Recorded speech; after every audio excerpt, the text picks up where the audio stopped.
Hello दोस्तों, मेरे YouTube channel D के टेक पर आपका बहुत बहुत स्वागत है। इस वीडियो के द्वारा हम पिक्सल लैब एप्लीकेशन के बारे में जानकारी प्राप्त करेंगे। इसके लिए सबसे पहले हमें अपने मोबाइल के प्ले स्टोर में जाना होगा और वहां से पिक्सल लैब एप्लीकेशन को अपने मोबाइल में इंस्टॉल करना होगा। क्योंकि मैंने पूर्व में ही पिक्सल लैब एप्लीकेशन को अपने मोबाइल में इंस्टॉल कर लिया है, इसीलिए मैं ज़्यादा बात न करते हुए आपको सीधे सीधे पिक्सल लैब एप्लीकेशन की तरफ ले चलता हूं।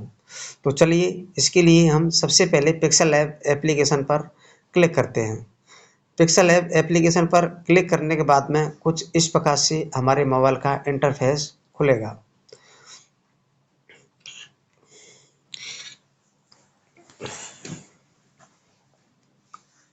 इसके बाद में हमारे सामने विभिन्न प्रकार के फंक्शन जो कि पिक्सल लैब से संबंधित हैं खुल करके आ रहे हैं।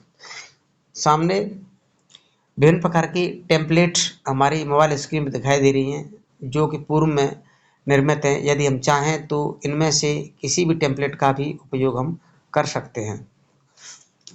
और माय प्रोजेक्ट लिखा हुआ है, इसमें हम किसी भी प्रकार का अपना कोई काम करते हैं इस माय प्रोजेक्ट में जाकर के सेव कर सकते हैं और उस पर हम पुनः काम कर सकते हैं।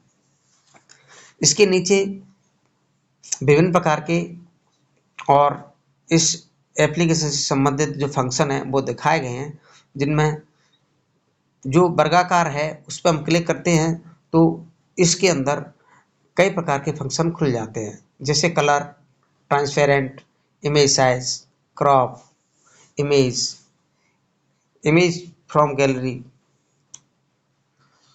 और कैमरा। आइए हम एक एक करके इनको देखते हैं। यदि हम कलर पर क्लिक करते हैं तो हमारे सामने जो टेम्पलेट है इसका हम कलर चेंज कर सकते हैं। मान लीजिए इस टेम्पलेट का कलर मुझे को लाल करना है तो मैं लाल पर क्लिक करूंगा और इस प्रकार से इस टेम्पलेट का कलर लाल हो जाता है और इस राइट के बटन पर क्लिक करते ही इस टेम्पलेट का कलर लाल हो जाता है परमानेंटली। इसे चेंज भी कर सकते हैं।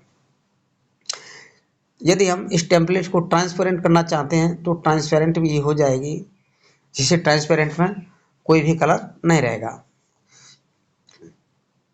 और यदि हम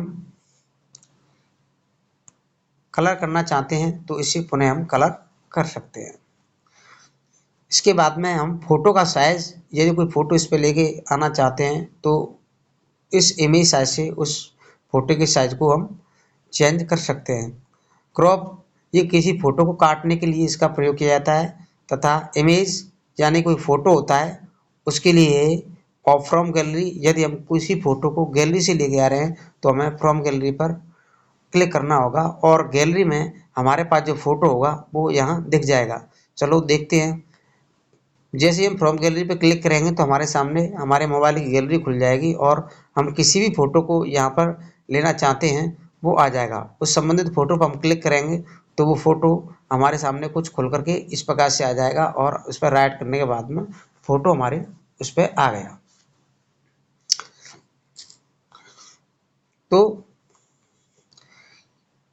ये हमने देख लिया। इसके बाद हम फ्रॉम कैमरा, यदि हम कैमरा से कोई फोटो लेना चाहते हैं तो वो फोटो भी हमारे यहाँ पर आ जाएगा। इसके बाद में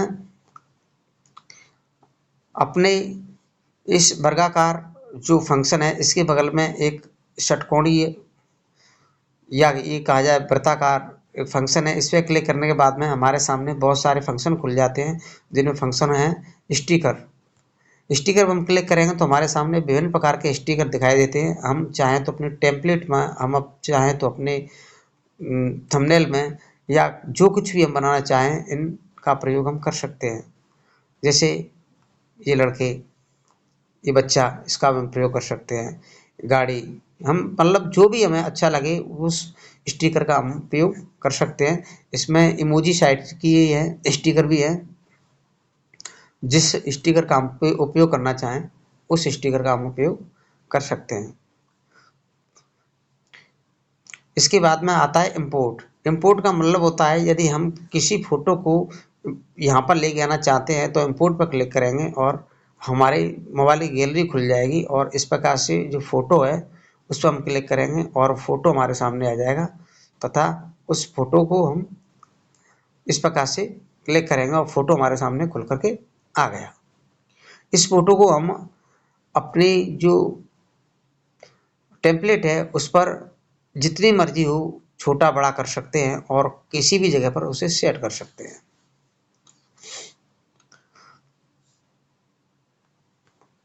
इसके बाद में आता है ड्रॉ। इस ड्रॉ का मतलब होता है हम यदि किसी को ड्रॉ करना चाहते हैं तब हम इसका उपयोग करेंगे। जैसे मैंने इसको ड्रॉ किया काले कलर से, कलर कोई सा भी ले सकते हैं हम, सफ़ेद कलर ले सकते हैं और भी कई इसमें कलर हैं।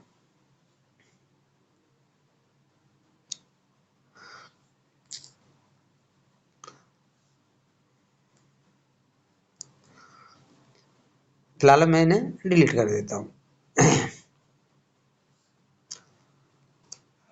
इसके बाद में ऑप्शन आता है हमारे पास शेप का। शेप पर क्लिक करने के बाद में विभिन्न प्रकार की शेप निकलती है जिसमें वर्गाकार, वृत्ताकार, अर्धवृत्ताकार, ट्रायंगल और एरोज वगैरह हैं। हम चाहें तो किसी भी शेप को हम अपने टेम्पलेट में उपयोग कर सकते हैं। जैसे मैं यहाँ पर स्टार को यूज करता हूँ तो स्टार हमारे सामने आ गया। स्टार को हम अपनी मर्जी से घटा बढ़ा भी सकते हैं। फिलहाल मैं स्टार को डिलीट करता हूँ।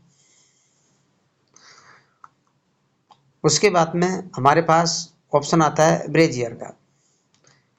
ब्रेजियर पे जैसे क्लिक करेंगे हम तो हमारे सामने कुछ इस प्रकार से जो साइज है, जो आकृति है वो बन के आएगी और अगर हम इसमें प्लस करेंगे तो ये बढ़ता हुआ चला जाएगा, इसकी कई आकृतियाँ बनेंगी और माइनस करेंगे तो ये कम होता हुआ चला जाएगा। तो हमने ब्रेजियर भी देख लिया। अब अपन देखेंगे एरो। यदि हम एरो का प्रयोग करना चाहते हैं तो हमारे सामने एरो खुल के आता है और एरो कई शेप में आता है, जो कि आपको दिखाई दे रहे हैं। कई शेप में हमें एरो दिखाई देते हैं जिनका हम अपनी टेम्पलेट में अच्छी प्रकार से उपयोग कर सकते हैं और एरो को हम घुमा भी सकते हैं, इसे कहीं पर भी रोटेट कर सकते हैं और इसे कहीं पर भी सेट कर सकते हैं।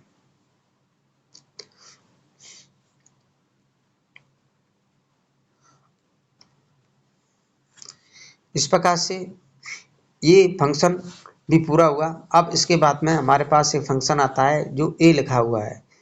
ये टेस्ट से संबंधित फंक्शन है।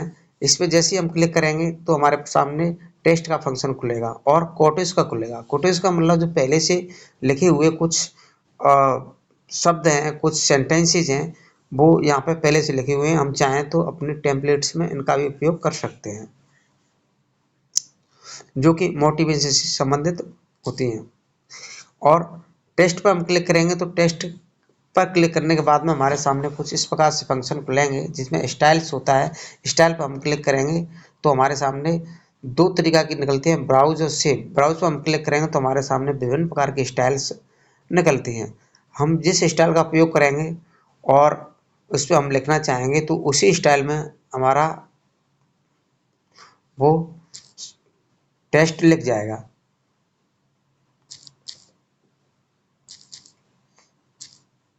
जैसे कि मैं लिख रहा हूँ, मैं यहाँ पर अपना नाम लिख देता हूँ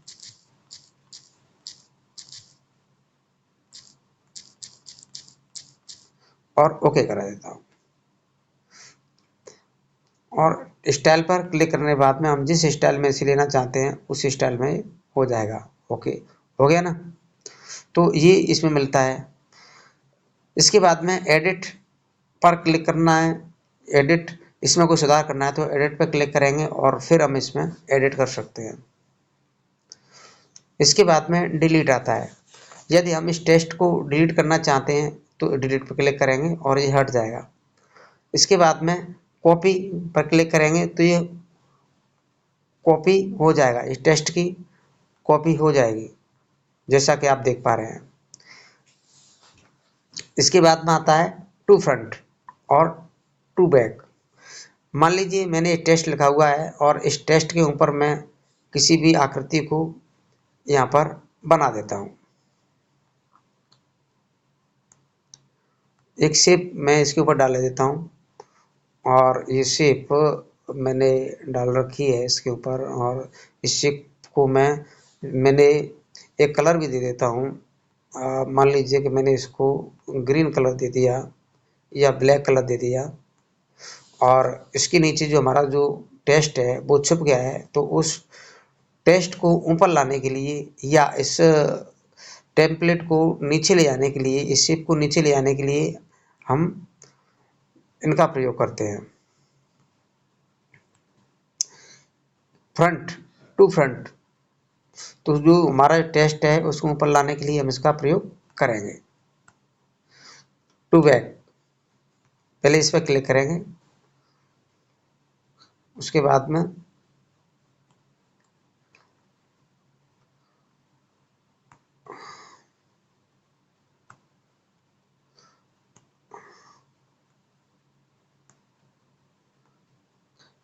में इस टेक्स्ट को डिलीट करेंगे। अब इस पर हम क्लिक करेंगे और ऐसे ये बैक कर दिया। ये हमारा जो टेम्पलेट है वो जो हमारा जो टेक्स्ट है उसके बैक में पहुंच गया। और यदि हमें वापस इस टेम्पलेट को ऊपर की तरफ लाना है, टेक्स्ट को नीचे की तरफ लाना है, तब हम ऐसी स्थिति में इसे फ्रंट करेंगे और ये फ्रंट में आ जाएगा। और बैक पे करेंगे तो हमारा जो टेक्स्ट है वो ऊपर आ जाएगा और जो शेप है वो नीचे की तरफ पहुंच जाएगा। इसलिए फ्रंट बैक का उपयोग किया जाता है। अब इसके बाद आती है पोजीशन।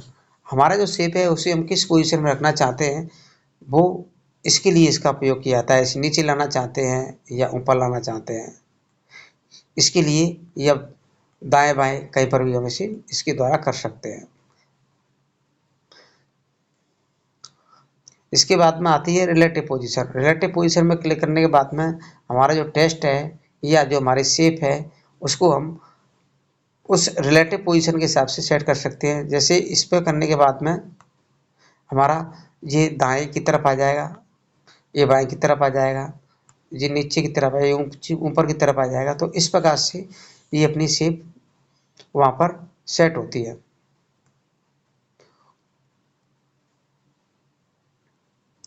इसके बाद में आता है कलर।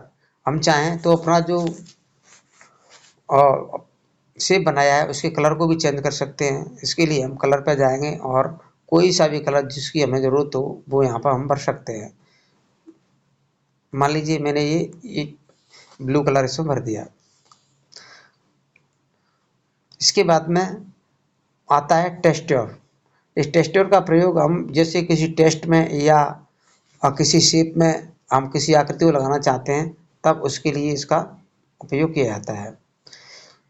मान लीजिए कि मेरे पास शेप है और इस शेप में मैं टेक्स्ट डालना चाहता हूं, तो सबसे पहले मैं इसकी थोड़ी साइज बढ़ा दूं जिससे कि आपको देखने में सुविधा हो पाएगी। अब मैं इसके टेक्स्ट इसमें डालता हूं, तो मैं टेक्सचर पर जाने के बाद यहाँ क्लिक करेंगे और हमारे सामने मोबाइल की गैलरी खुल जाएगी और मैंने अपने फ़ोटो को इसमें डालना चाहता हूँ, तो ये मेरा जो फ़ोटो है वो इसमें आ गया। इस प्रकार से हो जाता है। उसके बाद होती है ओपेसिटी। ओपेसिटी का मतलब होता है कि हमने जो टेक्स्ट लिखा है हम चाहें तो उसको हल्का भी कर सकते हैं और बढ़ा भी सकते हैं। तो चलो फिलहाल में हम इसे करते हैं। अब ओपेसिटी हम इसमें देखते हैं, हो गया। ओपेसिटी में दिखाई दे रहा है अंतर आपको, इसमें हल्का और फीका हो जाता है। इसके बाद में आता है रोटेट। इस रोटेट के द्वारा हम अपने टेक्स्ट को या अपनी शेप को घुमा सकते हैं, इस प्रकार से घुमा फिरा सकते हैं। इसके बाद आता है मास्क। मास्क का प्रयोग हम करेंगे तो इसमें जो हमारा जो टेक्स्ट है या जो हमारा जो शेप है वो कट जाएगा। इस प्रकार से अभी इसे अनेबल कर देंगे तो देखने में आपको दिख रहा होगा ये कट गया। तो मास्क का प्रयोग करने पर हम किसी भी टेक्स्ट को या जो शेप होता है उसको हम इस प्रकार से कट करने के लिए इसका उपयोग करते हैं। उसके बाद आता है फॉन्ट। ये फॉन्ट, यदि हमने कोई टेक्स्ट लिखा है तो उसका हम फॉन्ट यहाँ से चेंज कर सकते हैं, जिसमें कि विभिन्न प्रकार के फॉन्ट निकलते हैं। मान लीजिए मैंने यहाँ से ये फॉन्ट सेलेक्ट कर लिया और ओके कर दिया, तो हमारा टेक्स्ट का जो फॉन्ट है वो ये वाला बन गया। फिलहाल मैं मास्क को हटाता हूँ।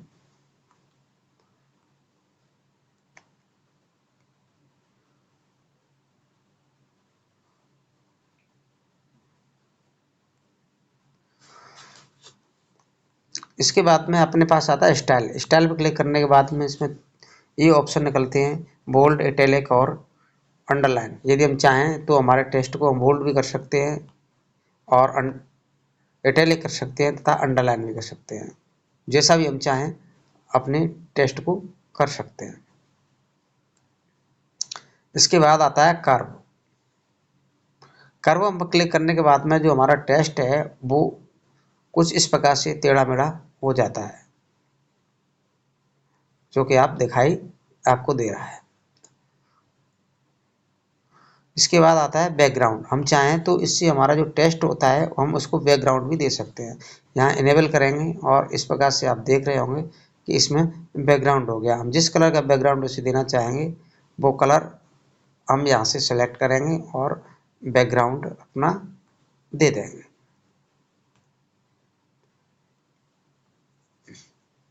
उसके बाद में आता है अलाइनमेंट। हमारा जो टेक्स्ट है जो हमने लिखा हुआ है उसको हम अलाइनमेंट कैसे करेंगे, उसे सेंटर में लेंगे या लेफ्ट में या राइट में लेंगे या जस्टिफाई करेंगे, वो सब इससे होता है। इसके बाद में आता है स्पेसिंग, यानी कि हमारा जो टेक्स्ट है उसके जो वर्ड हैं, उसके जो लेटर्स हैं, उनमें यदि हम स्पेस देना चाहते हैं तो इस प्रकार के स्पेसिंग क्लिक करेंगे और यहाँ पर हम जितना भी स्पेसिंग कराएंगे तो हमारे जो लेटर्स हैं उनके बीच में काफ़ी गैप हो जाएगा, और कम करेंगे तो उनका गैप भी कम हो जाएगा। इसके बाद में होता है लाइन स्पेसिंग। यदि हमने दो से ज़्यादा लाइन लिखी हुई हैं तो ऐसी स्थिति में दो लाइनों के बीच में स्पेस देने के लिए हम लाइनिंग स्पेस का उपयोग करते हैं। उसके बाद में आता है स्ट्रोक। यदि हम अपने टेक्स्ट में या किसी भी शेप में स्ट्रोक देना चाहते हैं तब हम इसका उपयोग करेंगे और इसे इनेबल करेंगे। जिस कलर का हम स्पेस देना चाहते हैं वो दे देंगे, और जिस विड्थ का देना चाहेंगे उसकी विड्थ घटा और बढ़ा सकते हैं। इसके बाद आता है शेडो। शेडो मतलब जो टेक्स्ट है या अपनी जो शेप है हम उसको परछाई देना चाहते हैं, शेडो देना चाहते हैं, तब हम इसका उपयोग करेंगे, इसे इनेबल करेंगे और जिस भी कलर में हम शेडो देना चाहते हैं वो दे देंगे इस प्रकार से जो आप देख रहे हैं, आप देख पा रहे हो।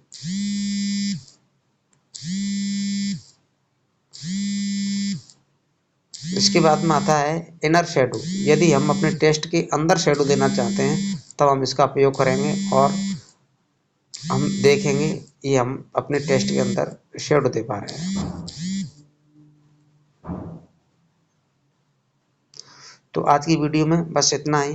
अगली वीडियो में जो बचे हुए फंक्शन हैं उनके बारे में हम जानकारी देंगे।